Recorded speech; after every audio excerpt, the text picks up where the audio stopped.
Hello everyone, स्वागत है आप सभी लोगों का शिक्षा फॉर नौकरी में। इस वीडियो लेक्चर में आज हम लोग डिस्कस करने वाले हैं उत्तराखंड टेट के लिए आंसर की पेपर 2 के लिए, जिसमें हमारी लैंग्वेज 2 और हिंदी जो है उसके बारे में हम बात करेंगे। हिंदी के लिए लैंग्वेज 2 पेपर 2। ध्यान दो भाई, अपना जो जो भी आपने भरा हो उसके अकॉर्डिंग मैच कर लेना। यहाँ पर भाषा द्वितीय होगी और पेपर 2 हिंदी। भाषा द्वितीय हिंदी के बारे में आंसर की को हम डिस्कस कर रहे हैं पेपर 2 के लिए। ठीक है भाई, सेट नंबर हमारा डी रहेगा। आप अपने सेट के अकॉर्डिंग आंसर की मिला लेना। एसएसटी के लिए, साइंस के लिए, CDP paper 1 and paper 2, EVS के लिए ऑलरेडी हम आंसर की डिस्कस कर चुके हैं। प्लेलिस्ट बनी है, टेलीग्राम पर जाके प्लेलिस्ट से चेक कर सकते हैं। वीडियो के डिस्क्रिप्शन में लिंक मिल जाएगा। स्टार्ट करते हैं अपनी आज के इस पेपर को, जिसमें हम लोग डिस्कस करने वाले हैं हिंदी लैंग्वेज 2 पेपर 2 की आंसर की यूटेट 2024 के लिए। क्वेश्चन नंबर भाषा द्वितीय हो गई है भाई, जूम कर देते हैं इसको। भाषा द्वितीय हो गई है हिंदी के लिए। अब देखो 61 पहला ही प्रश्न जो है कराया हुआ प्रश्न है। क्वेश्चन नंबर 61, अंतःस्थ व्यंजन कौन कौन से होते हैं? राइट आंसर है ऑप्शन नंबर डी। क्या होता है भाई अंतःस्थ व्यंजन? य र ल व जो है अंतःस्थ व्यंजन होते हैं। कौन से होते हैं ऐसे व्यंजन जिसमें स्वर और व्यंजन के बीच, स्वर व व्यंजन के बीच के होते हैं, उन्हें क्या बोलते हैं? अंतःस्थ व्यंजन बोले जाते हैं। चार, य र ल व, ऑप्शन डी। अब मैंने इसको प्रैक्टिस सेशन में कराया था भाई। क्वेश्चन नंबर 62, कौन सा आ गया? पेडागोजी का। योग्य शिक्षक का भाषा पर अधिकार क्यों होना चाहिए भाई? भाषा योग्य शिक्षक बनाती है, भाषा विषय का ज्ञान कराती है, भाषा विविध विधियों का ज्ञान कराती है, वह अपने विचार छात्रों के समक्ष आसानी से रख सकते हैं। तो ऑप्शन डी इसका अभिष्ट उत्तर होगा भाई। सीधी सी बात है, एक योग्य शिक्षक का भाषा पर अधिकार क्यों होना चाहिए? अगर भाषा पर अधिकार नहीं होगा तो शिक्षक अपने ज्ञान को विद्यार्थियों तक नहीं पहुंचा पाएगा। दूसरा, अपने विचारों को नहीं पहुंचा पाएगा विद्यार्थियों तक। इसलिए ऑप्शन नंबर डी इसका राइट आंसर। क्वेश्चन नंबर आता है 63, कविता शिक्षण की किस प्रणाली में कविता के गुण दोषों का विवेचन करके उसके यथार्थ स्वरूप को आंका जाता है? समीक्षा प्रणाली, व्यास प्रणाली, अर्थबोध प्रणाली या फिर व्याख्यान प्रणाली? तो 63 के लिए राइट आंसर है ऑप्शन नंबर है, इसको हम बोलते हैं समीक्षा प्रणाली। क्लियर हो गई बात? कोई भी डाउट हो तो कमेंट कर देना भाई, और चैलेंज मत करो। चैलेंज कर रहे हो तो मेल के साथ में जो है ना मेरे को आंसर दे देना, ठीक है? काफी सारे लोग एसएसटी में बोल रहे हैं सर ये नहीं वो नहीं। भाई मैंने क्वेश्चन, एक ही क्वेश्चन ऐसा है जो डाउटफुल छोड़ा है उधर, बाकी सीडीपी ईवीएस सारे क्वेश्चंस जो है मैंने करेक्ट आपको मार्क करके बताए हैं।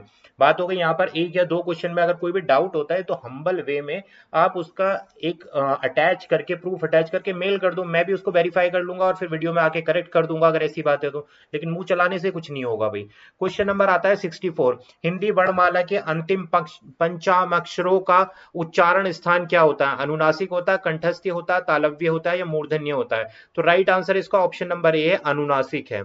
ठीक है भाई, क्लियर हो गई बात? 64 के लिए राइट आंसर ऑप्शन नंबर है। इस प्रश्न में अगर कोई अपना टिप्पणी देना चाहता है तो कमेंट कर देना भाई। क्लियर हो गई बात? उसको हम देख लेंगे। क्वेश्चन नंबर 64 के लिए अगर आपको लगता है कि ऑप्शन ए नहीं है तो उसके बाद आप आंसर करना, कमेंट के साथ में हम लोग देख लेंगे इसको। क्वेश्चन नंबर 65 देखते हैं, कौन सी भाषा प्राथमिक स्तर पर शिक्षा का सर्वोत्तम माध्यम है?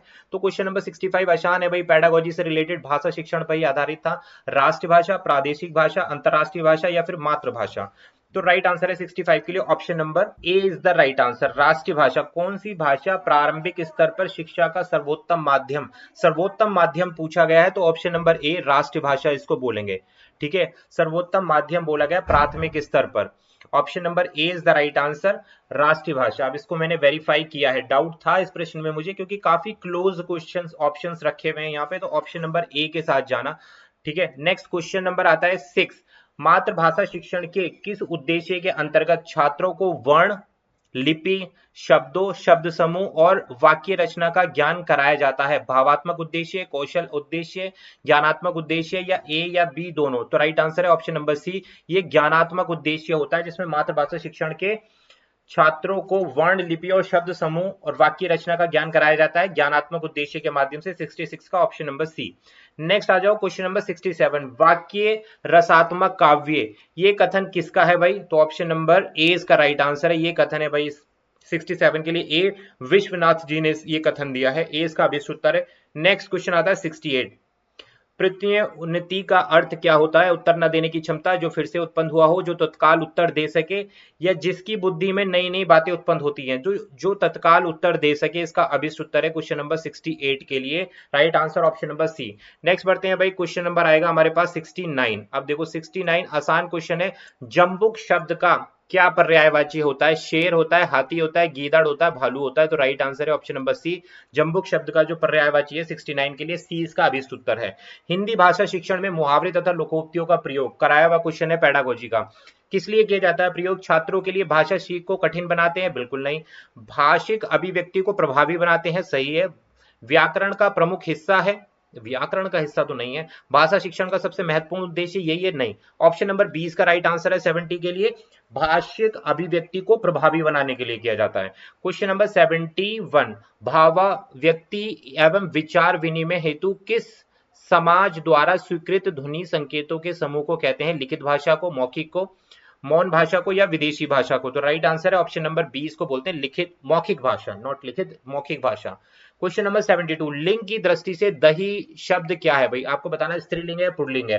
तो दही शब्द जो है पुल्लिंग है भाई। 72 के लिए right answer option number B. Hindi में इसको क्या बोला जाता है? पुल्लिंग बोला जाता है। संस्कृत में अगर पूछ लिया जाता है तो नपुंसक लिंग हो जाता है इसका राइट आंसर क्वेश्चन नंबर 72 के लिए। क्लियर बात? पेपर आसान था भाई, आसान बोले तो मॉडरेट लेवल का था, ना आसान था ना भारी था।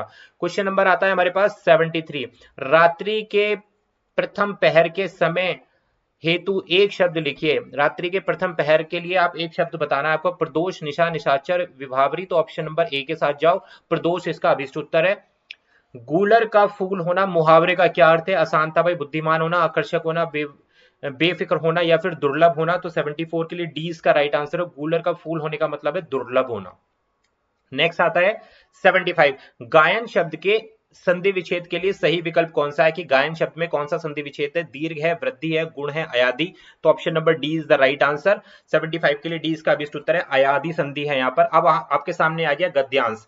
गद्यांश में 76 से लेकर 80 तक के प्रश्न आ रहे हैं, जिसमें क्या है? संसार के प्रति एक वस्तु उस सीमा तक सुंदर है जिस सीमा तक वह जीवन की विविधता के साथ सामंजस्य की स्थिति बनाए हुए है, और प्रत्येक विरूप वस्तु उसी सीमा तक विरूप है जिस सीमा तक वह जीवन व्यापी सामंजस्य को छिन्न भिन्न करती है। तो भाई ये हमारे पास क्या दिया गया है? पूरा पैसेज दिया गया है। अब इस पर बेस्ड प्रश्न देख लेते हैं भाई, क्या क्या प्रश्न है। अब मैंने आपको बोला था पैसेज वाले प्रश्न जो है इजीली मिल जाएंगे, मिल रहे हैं इजीली। एक या दो क्वेश्चन ऐसा है जो थोड़ा कंफ्यूज कर रहा है, उस पर भी बात करेंगे। 76 के लिए क्या राइट आंसर है भाई? सुंदर वस्तु जीवन की विविधता के साथ क्या करती है भाई? सामंजस्य करती है। पहली लाइन में आंसर दिया गया था। 76 का राइट आंसर है ऑप्शन नंबर 20 का अभिष्ट उत्तर है। पहली लाइन में पैसेज में दिया गया आंसर। सौंदर्य उपयोगी तभी होता है जब उसे जीवन का स्पर्श मिलता है, भावना का स्पर्श, बुद्धि का स्पर्श, कल्पना। तो right answer option number A, जीवन का स्पर्श मिलता है। 77 के लिए ए राइट आंसर है। नेक्स्ट क्वेश्चन नंबर 78, यथार्थ के कुसंगित पक्ष को एकत्र कर नरक का आविष्कार करने वाले व्यक्ति को क्या कहते हैं? सीधा सीधा आंसर दे रखा, दंडनीय बोलते हैं इसको। 78 का right answer option number B, मिला लेना। नेक्स्ट क्वेश्चन नंबर 79, नरक गड़ा जाने लगा का क्या अभिप्राय है? जीवन दुख में होने लगा, जीवन प्रकाश में होने लगा, सुख में होने लगा, सरल होने लगा। तो जीवन क्या होने लगा भाई? दुख में होने लगा। 79 के लिए option number A is the right answer. बिना पैसेज में देखकर आंसर कर दोगे। अब आता है भाई, उपयुक्त गद्यांश में किस बात के प्रति सतर्क किया गया है? कल्पना के अतिरेक के प्रति, यथार्थ के एकांकी अभिवृत्ति के प्रति, सौंदर्य के अतिरेक के प्रति, या बुद्धि के? तो ऑप्शन नंबर सी, सौंदर्य के बारे में, सौंदर्य के अतिरेक के प्रति। आप इस पर अपनी टिप्पणी दे सकते हो। प्रश्न नंबर 80 के मुताबिक 80 वाले आंसर पर आप अपनी टिप्पणी दे सकते हो। जहां पर भी मुझे लग रहा है ना, मैं वहां आपको मेंशन कर रहा हूं। तो ऑप्शन नंबर 80 के लिए राइट आंसर रहेगा ऑप्शन नंबर सी। अब 81 से 85 तक फिर दोबारा से हमारे पास क्या दिया गया भाई? गद्यांश दिया गया। अब ये गद्यांश क्या है, मैं आपको इसका सार बता देता हूं कि अकेला अध्यापक बालक के संपूर्ण विकास के लिए, यहाँ पर बोला गया कि बच्चे का विकास किस तरीके से होता है, क्या अध्यापक अकेला कर सकता है, या उसमें समाज की भी भूमिका, या माता पिता की भी भूमिका है। माता पिता क्या करते हैं भाई? देखो, जिन घरों में दाल रोटी का ठिकाना ना होता है, वहां पर पिता क्या है? मदप्य है, और माता स्वेवर्णी है।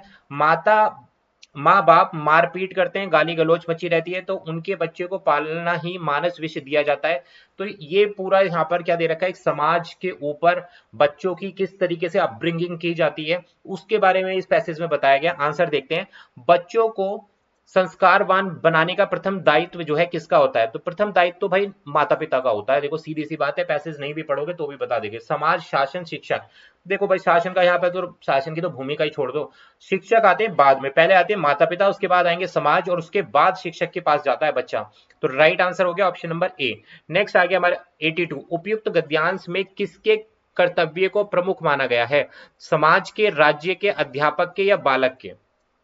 तो देखो यहाँ पर जो टारगेट कर रहा है वो समाज के प्रति टारगेट कर रहा है गद्यांश, कि समाज की एक बहुत बड़ी भूमिका होती है। इन्होंने सीधे सीधे बोल दिया कि अकेला जो अध्यापक है वो बच्चे के ऊपर या बच्चे का निर्माण नहीं कर सकता, उसके चरित्र का निर्माण नहीं कर सकता, उसकी अपब्रिंगिंग अकेला अध्यापक नहीं कर सकता। उसके लिए सहयोग कौन करेगा? समाज की बहुत बड़ी भूमिका होती है सहयोग करने में। ठीक होगी बात?